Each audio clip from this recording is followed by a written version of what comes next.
Começa mais um Pode Tedeschi aqui pela BR8 TV e nessa manhã eu tem uma convidada muito especial, que é a Érica De Angelis, terapeuta, educadora, focada em empreendedorismo feminino. Érica, seja bem-vinda ao Pode Tedeschi, tudo bem? Tudo bem, muito obrigada pelo convite, me sinto muito honrada. Érica, veja bem, a honra é toda nossa, porque você é uma terapeuta, é uma educadora que tem o foco nas mulheres. Sim. Você foca para deixar a mulher mais empoderada, vamos dizer assim. Seria isso? Fala um pouquinho da sua história, fala um pouquinho dessa experiência que você tem no seu dia a dia, de tantas mentorias que você tem ministrado aí, Brasil afora. E é Brasil afora mesmo. Toda a história, ela começa em nós. Então, tudo que hoje eu faço para outras mulheres começou dentro de mim, dentro da minha casa. Então, meus pais são de Mirassol, mas eles, quando se casaram na década de 70, já foram para São Paulo. Então, nasci, cresci e me criei lá. E eu morei num bairro chamado Butantã, que é bem do lado da USP. Então, eu cresci dentro da USP. Então, o acadêmico, o estudar, o educar sempre fez parte da minha vida. O meu pai era metalúrgico, então ele era um homem que tinha um emprego estável e passou 23 anos numa única empresa até se aposentar.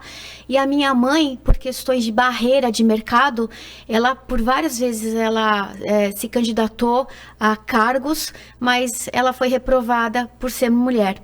Então, a escolha que... É candidatura a cargos eletivos ou a cargos dentro da CLT. empresa? Ah, CLT, dentro da empresa. Exatamente, ela passava... E aí passava... ela sofria, ela é barrada por conta de ser mulher. Ser mulher. Então, casada... E isso, que ano você poderia, pra gente sintonizar? 70, na década de 70. Na década de 70. Na década de 70. Tá. Então, ela era extremamente competente, ela passava nas provas, porém, quando descobriam que ela já tinha filhos, ou até numa última tentativa de emprego dela, ela descobriu que ela estava grávida, por conta do exame de sangue, e aí ela não conseguiu entrar no mercado corporativo. Ela trabalhou um tempo na Santa Casa, mas também depois dos filhos, ela teve que sair.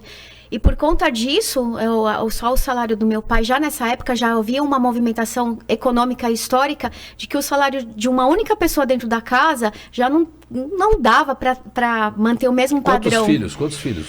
Nós tivemos, eu sou a mais velha, você né? É mais velha? É mais quantos velha, irmãos, na realidade, né? É mais velha, e eu tive mais 2 irmãos, que um deles é o policial militar, né? O rodoviário Giovanni Alex De Angelis, que faleceu há 2 anos atrás, que é hoje a base de Catanduva, tem o nome dele. Então, isso é legal você ter falado. Porque o seu irmão faleceu, ele era um policial rodoviário, militar, subtenente, e a base de Catanduva leva em homenagem a ele, o legado dele. O legado, isso é muito bacana. Então, isso fruto da nossa educação, que os nossos pais deram. Mas era criança dessa época, quando você está relatando o fato aí de que só o salário do seu pai não era suficiente. Aí a sua mãe...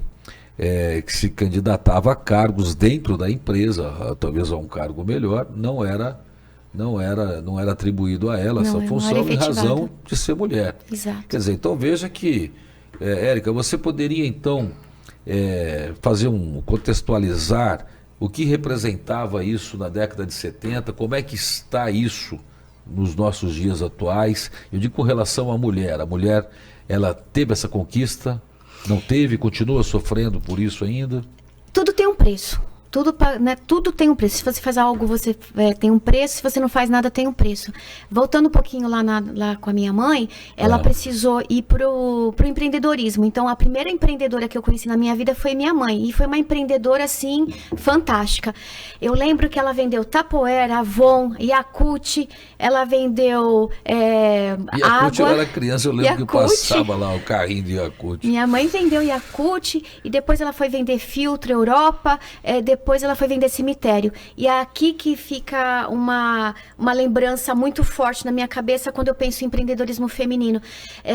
Minha mãe inventou uma tal de pesquisa de mercado, que hoje a gente estuda em marketing, mas ela não teve esse conhecimento, mas ela batia as pesquisas na máquina da Olivetti dela, passava nas casas, então ela tinha um fusquinha branco, eu saía com a minha mãe para trabalhar, a gente batia em várias portas de bairros, aí 2, 3 dias depois a gente passava de volta para pegar as pesquisas, e minha mãe tinha uma inteligência, uma sabedoria empreendedora, que é hoje o que eu ensino para as minhas alunas. E eu lembro que as objeções, né? Uma vez a gente entrou numa casa, aí um senhor falou para minha mãe, falou, não, se eu morrer, enrola num lençol e joga no rio Tietê. Tava vendendo o cemitério, né? Cemitério. E aí eu lembro que a minha mãe muito sabiamente falou para ele, tá bom, ok, eu respeito na sua decisão, mas se acontecer isso com um filho seu, ou com você vai fazer isso ente querido seu, você vai fazer a mesma coisa? Na hora, minha mãe vendeu 6 jazigos. Né? Então, ele falou a respeito dele, né? Porque ele não estava aqui para... Mas aí quando tocou num assunto emocional dele... Então, quando eu fui, eu vi que era um sofrimento, porque a minha mãe trabalhava muito, né? E ela pagou um preço por isso, né? Ausência aos finais de semana, na nossa casa, discussões, acabava acontecendo discussões entre eles, mas minha mãe trazia muito dinheiro para casa, né? E a gente tinha uma vida confortável nesse sentido. Então, ela sempre nos incentivou a estudar. Então, a gente fala CDF, né? Então, não precisa de tradução, deixa para lá. CDF. Mas hoje seria nerd. Então, eu sempre ia para a biblioteca, eu era muito autodidata, eu gostava de estudar e eu queria muito conhecer o mundo. Então, eu era uma adolescente rebelde. Né? Então, em que sentido? Eu falava, o Rio Pequeno, onde eu morava, era muito pequeno. Então, eu quero conhecer o mundo. Então, através da educação, eu estudei em colégio público, fui incentivada pelos meus pais. Aí, a primeira viagem que eu fiz foi com 23 anos para a Europa, num jumbo da Varing. E foi ali que eu comecei a entender que gente é gente. Independente do país, pessoas são pessoas. Elas têm emoções, elas têm questões, elas têm dificuldades, elas têm barreiras, elas têm preconceitos. E isso foi muito importante na construção da minha carreira. Por quê? Depois disso, eu fui para o mercado corporativo, onde eu trabalhei em marketing e relações internacionais. Aí que chegou a minha questão materna. Eu fui mãe também. E passei de uma forma diferente da minha mãe por essa barreira profissional. Agora eu não tinha mais tempo, agenda para dividir maternidade com o aeroporto. E eu tive que fazer uma escolha. Aí você escolheu? O empreendedorismo feminino. Aí eu saí do mercado corporativo para abrir a minha empresa. Sim, você para entender direitinho, você não estava entre escolher ser mãe ou ser ou trabalho. Você escolheu ser mãe, e aí para poder conciliar esse período de maternidade, de mãe, de bebezinho, aí você deixou de ser uma seletista, que fala da CLT. O mercado saiu comigo. Aí você passou a ser empreendedora, tal como sua mãe fez. Exatamente. Então, isso, né? Exatamente. Algo que eu achei... Você escolheu o empreendedorismo para poder conciliar a maternidade. A mãe. Foi. Mãe. Exatamente. Filha. É uma filha que você tem. Eu tenho uma menina. Eu acho que em cima da sua fala, se eu pudesse fazer uma analogia, a minha mãe, ela foi para o empreendedorismo por necessidade. E eu fui para o empreendedorismo por oportunidade.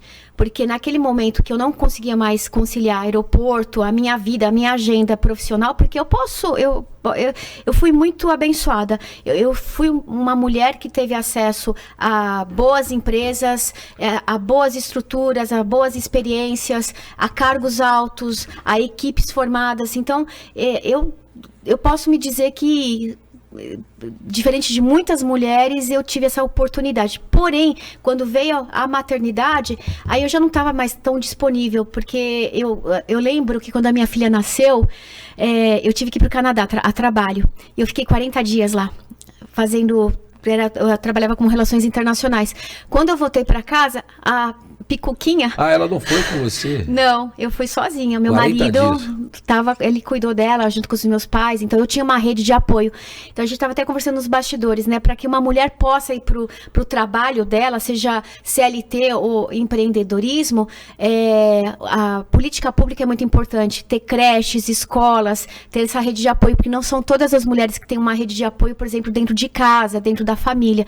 Então, para muitas mulheres, o fato de não ter essa rede fica muito difícil se o governo, na prefeitura, enfim, né, a parte pública não contribui para que ela vá para esse mercado de trabalho, seja ele CLT ou empreendedor, né? E eu lembro que quando eu cheguei em casa, ela estava andando e estava com 2 dentinhos. Então, eu abri a porta, veio a Loreninha lá, eu falei, meu Deus do céu. Ou seja, geralmente são os pais que não veem esse momento, né? Eu fui mãe e eu não vi esse momento. Por quê? Porque eu estava muito no mercado corporativo, eu estava muito engajada.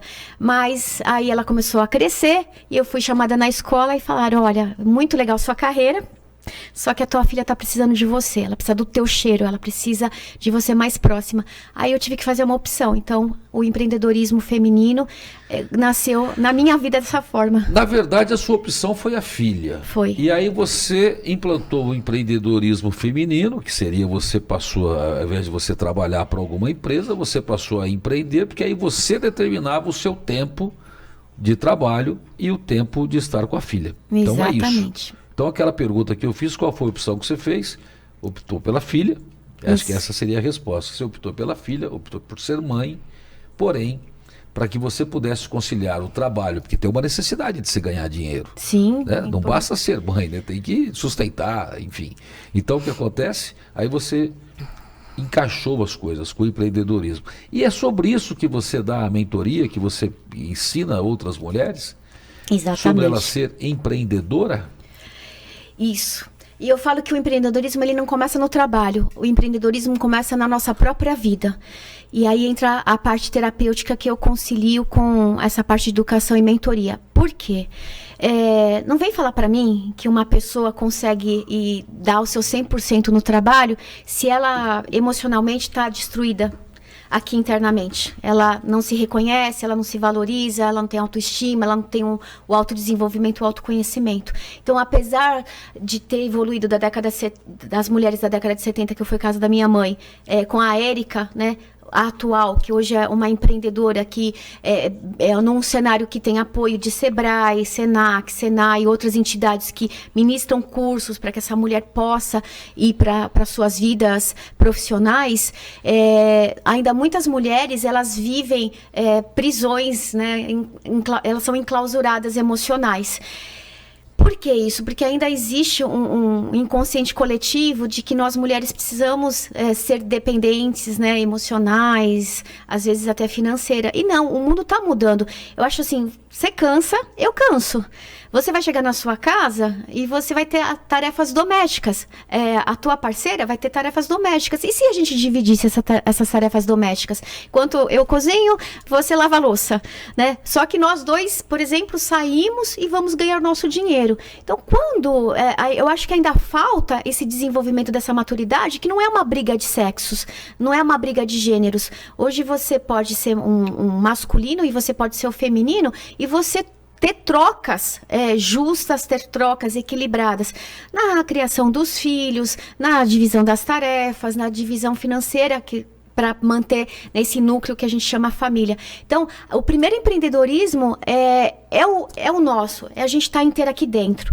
O segundo, o empreendedorismo que é importante, a nossa casa. Porque quando a gente olha para a nossa família, é um mini laboratório empresarial. Se você tem filhos, e se você não consegue liderar os teus filhos para que eles arrumem a cama deles, ajude em casa, tenham responsabilidades, como é que você vai para a terceira casa, que é o empreendedorismo do trabalho, exigir dos teus colaboradores que eles tragam resultado para a empresa?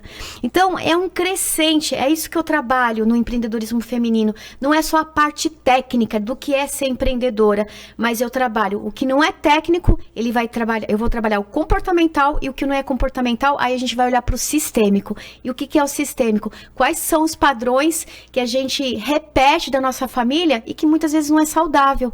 Então, não adianta falar de empreendedorismo feminino, ter oportunidades de estudo, você colocar essa mulher para ganhar dinheiro, se aqui dentro, internamente, ela ainda não consegue se sentir, eu não falo nem tanto empoderada, mas eu falo fortalecida, né, adulta emocionalmente falando, para poder encarar as questões que a vida traz. Porque hoje tá difícil, eu acho que hoje um luxo é a conexão entre pessoas, então olho no olho, relações saudáveis, isso virou um novo luxo, porque as pessoas elas estão perdidas, homens estão perdidos, mulheres estão perdidas e tá faltando essa conexão.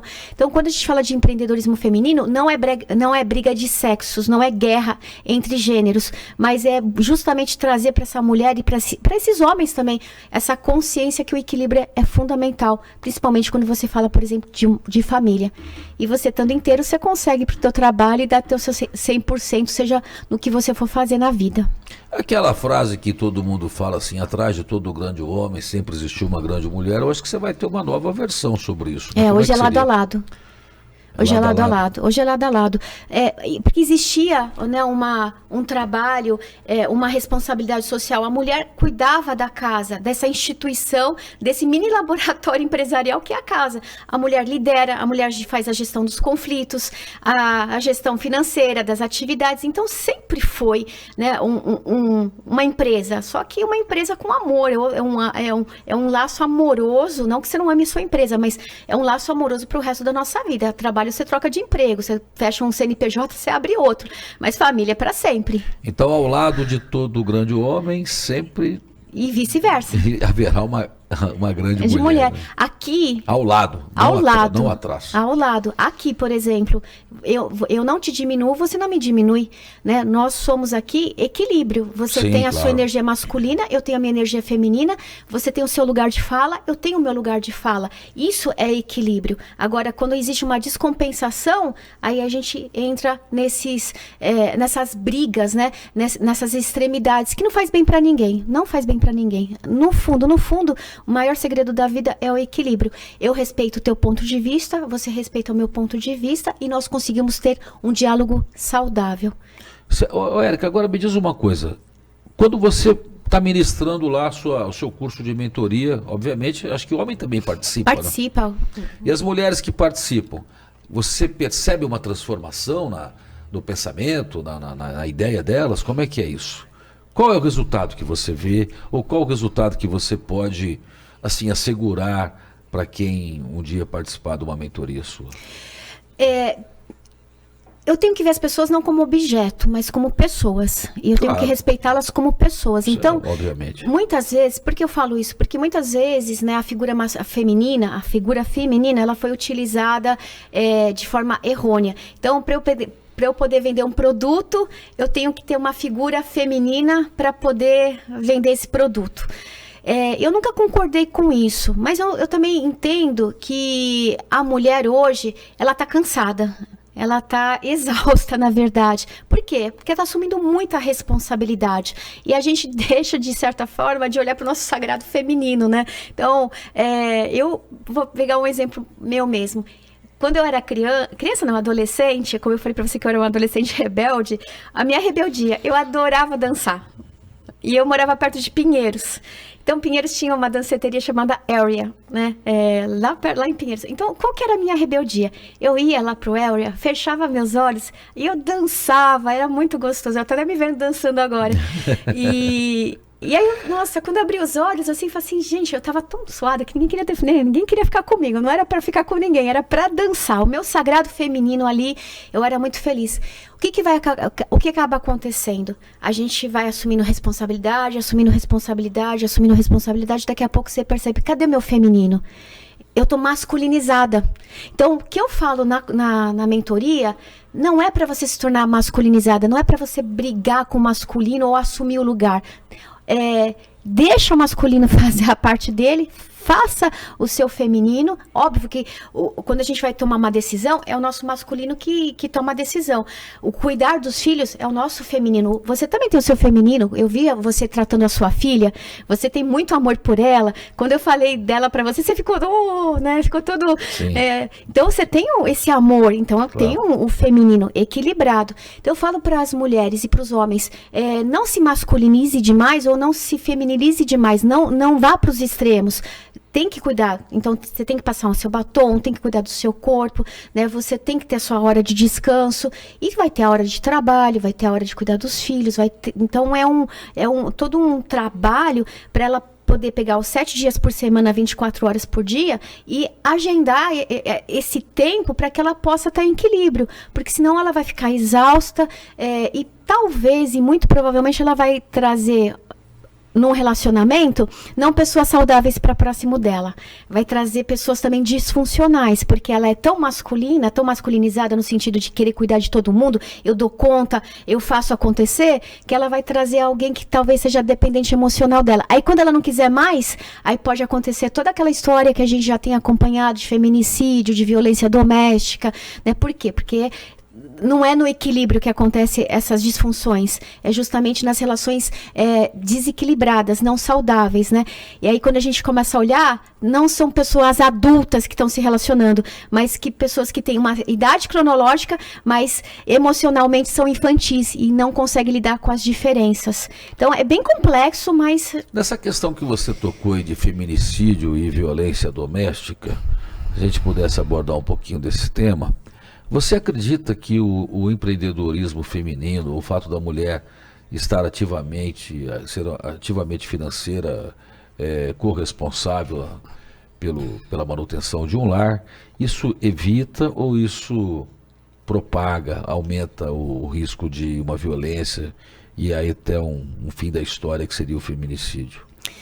Olha, essa é uma pergunta muito importante, porque ela pode ser respondida de forma positiva e negativa. Certo. O fato das mulheres, elas hoje estarem protagonistas das suas histórias, porque eu posso estar protagonista de duas formas. Eu posso estar protagonista fazendo a minha vida acontecer, prosperando, crescendo, amadurecendo, ou eu posso ser protagonista como vítima, me vitimizando. Isso para homens e mulheres também. O que eu vejo é que, assim, está sendo muito radical. Então, a mulher cresceu muito, então certo. Nós estudamos mais, nós trabalhamos muito mais, tanto é que quando você vai, por exemplo, para algumas linhas de crédito, Banco do Povo, você vai para algumas linhas voltadas para mulheres em bancos privados, a mulher recebe mais crédito. Por quê? Ela tem mais possibilidade de receber crédito, porque ela é considerada mais responsável no que faz com esse dinheiro na empresa. Então, a mulher, ela cresceu muito, ela tomou esse lugar de fala, esse lugar de força, quando ela pega essa oportunidade do empreendedorismo e faz acontecer. Então, a mulher prospera. Então, também estatisticamente comprovado que uma mulher que estuda mais, a possibilidade dos filhos estudarem é muito maior. Então, se você pega um homem que estudou, fez graduação, pós-graduação, e a esposa não fez, a possibilidade dos filhos fazerem, também continuarem estudos, é menor do que uma mulher que conseguiu se graduar, se pós-graduar. Então, quanto mais graduada essa mulher mais os filhos também, eles vão estudam. Seguir a mãe. Eles vão seguindo a mãe, né? Então, o que acaba acontecendo? Aqui não é só uma questão de se a mulher, ela é mais empreendedora, o homem não. Aqui é uma questão mesmo de disfunção. Quem sou eu? De papel.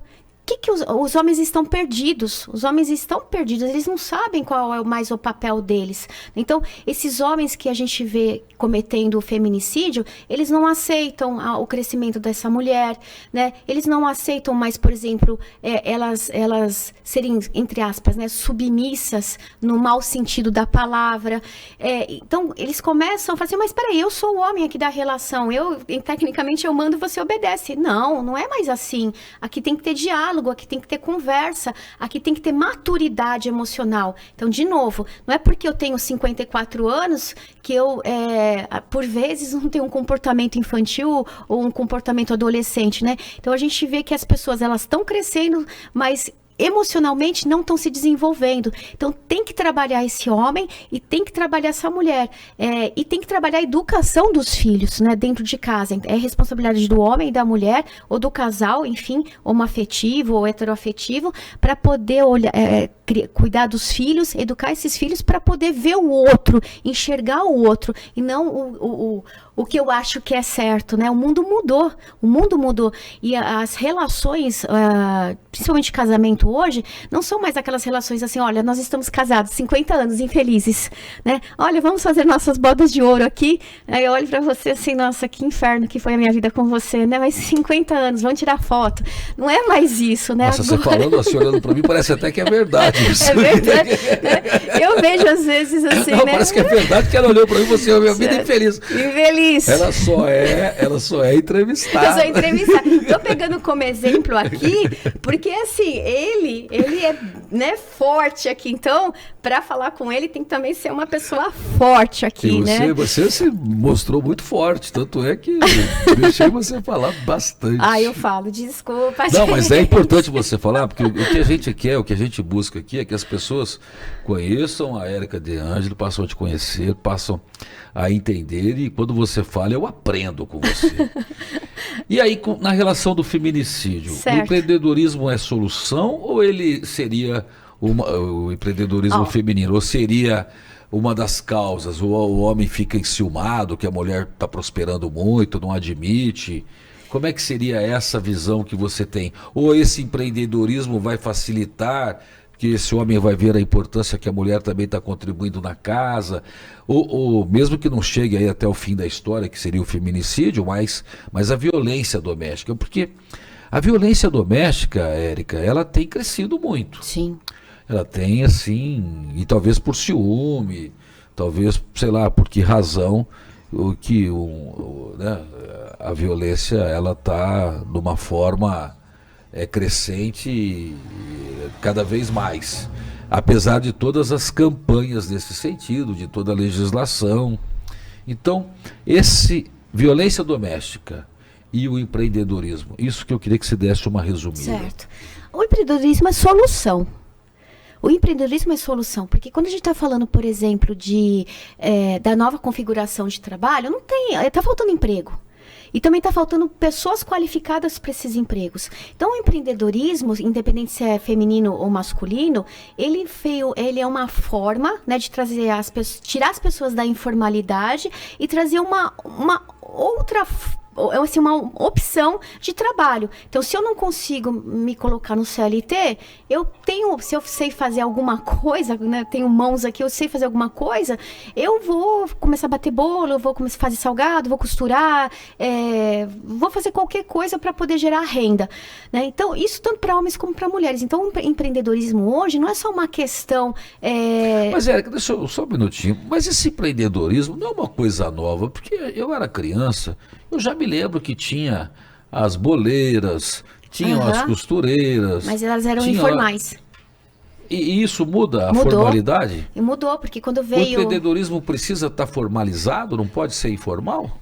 Não, mudou porque agora a MEI ela foi criada para olhar para essas pessoas informais. Por quê? Essas pessoas informais, elas trabalham, elas geram renda, circula a economia, porém, se elas sofrem um acidente, elas têm a maternidade, elas não estão... Sim, mas não deixa de ser empreendedorismo. Agora, a diferença é que você hoje, quem é MEI, e é uma boa ser MEI, porque você tem ali, você passa a ser um segurado do INSS. Isso. Não é isso? Mas o empreendedorismo em si, ele já é o empreendedorismo, antigo, porque... eu acho que ele tem a ver com comportamento. Você, por exemplo, você pode ser CLT.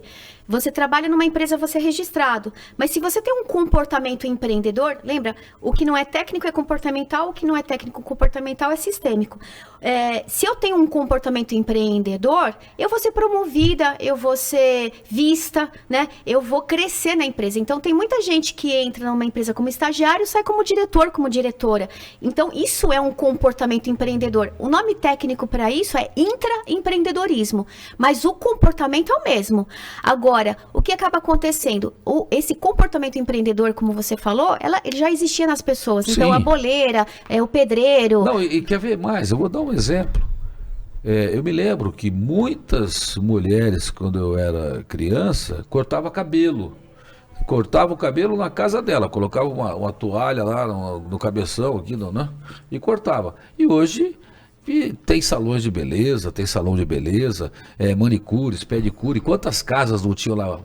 Manicure, pedicure. Quer dizer, o empreendedorismo, de uma certa forma, então ele passou a ser reconhecido, Isso, pelo governo, isso. de modo a tornar essa pessoa assegurada. Exato. Mas muitas mulheres, por exemplo, na época da sua mãe que você mencionou, a sua mãe foi uma empreendedora lá na Muito. década de 70, Nata.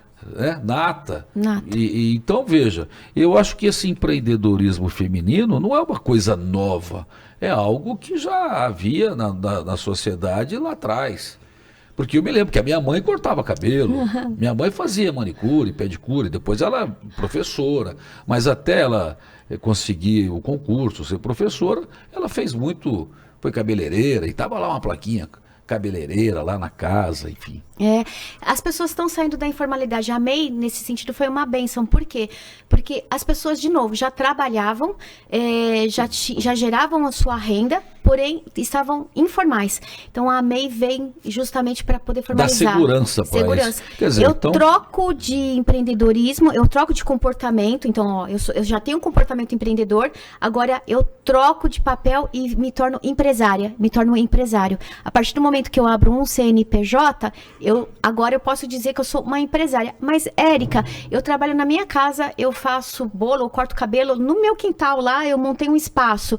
A partir do momento que você abre um CNPJ, você pode se declarar uma empresária, um empresário. Tá certo. Érica, o nosso tempo está Acabou? acabando. Não acabou. Dá para você deixar um recado final.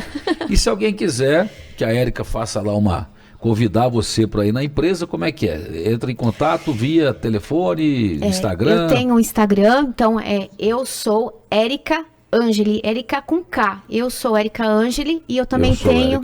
eu sou Érica Angeli, literalmente. E meu telefone é 17 99 778 0356. Aí pode me contratar. Tá certo, e você tem aí alguns segundinhos para se despedir do público que tenho certeza adorou a programação. Bom, eu queria agradecer a oportunidade. Obviamente esse assunto não se esgota aqui. O feminicídio, ele é uma consequência de uma série de questões de falta estrutural dentro das famílias, né? Então, quando a gente está falando de família, é a Rohana, né? Não é uma obrigação de você cuidar das pessoas, mas você cuida delas por amor. E a gente, infelizmente, está vivendo um desamor em todos os sentidos. O extremo não leva a uma solução. Então, quando a gente fala de empreendedorismo, abençoado seja a empreendedora ou empreendedor, o CLT, não importa, mas que haja harmonia nas famílias, haja respeito entre as pessoas, né, entre as diferenças de opinião. Então, de novo, o que não é comportamental é técnico e o que não é técnico pode ser comportamental ou sistêmico. Quando a gente olha para o empreendedorismo feminino, é uma forma da gente poder trazer uma solução para as famílias, mas também um bálsamo terapêutico para a gente saber quem somos nós de verdade. E fazermos a diferença nesse mundo, deixando legado. Tá certo, essa é a Érica de Angeli. Você que está em casa, muito obrigado pela sua participação e até o próximo Pode Ter Disque.